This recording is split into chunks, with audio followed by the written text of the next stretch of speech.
GST or income tax notices ఎందుకు వస్తాయి? CA caution series episode 2.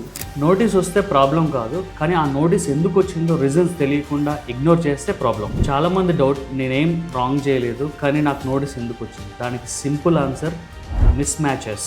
Miss matches అంటే ఎలా ఉంటాయో ఒక 3 ప్రాక్టికల్ ఎగ్జాంపుల్స్ నేను చెప్తాను.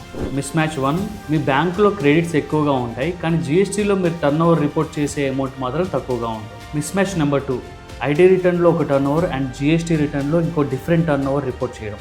మిస్ మ్యాచ్ నెంబర్ 3, మీ ఇన్కమ్కి టీడీఎస్ కట్ అయింది కానీ ఆ ఇన్కమ్ని ఐటీఆర్లో మీరు రిపోర్ట్ చేయలేదు.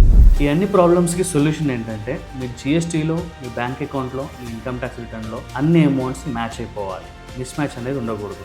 డేటా అన్ని సోర్సెస్లో మ్యాచ్ అయితే ఆల్మోస్ట్ నోటీసెస్ అన్ని అవాయిడ్ చేయొచ్చు. నోటీస్ వచ్చిందంటే మిస్టేక్ అని కాదు, మోస్ట్లీ మిస్ మ్యాచ్ వల్ల. మన సిఏ కాషన్ సిరీస్లో నెక్స్ట్ వీడియోలో ఇంకో కంప్లైంట్స్ టిప్స్ చూద్దాం. మిస్ అవ్వకూడదు అనుకుంటే ఫాలో అవ్వండి. ఈ వీడియో బిజినెస్ చేసే మీ ఫ్రెండ్కి షేర్ చేయండి, వాళ్ళకి హెల్ప్ అవుతుంది. ఇంకా మీకు GST or income tax notices గురించి క్లారిటీ కావాలంటే నోటీస్ అని కామెంట్ చేయండి, సింపుల్గా ఎక్స్ప్లెయిన్ చేస్తాను.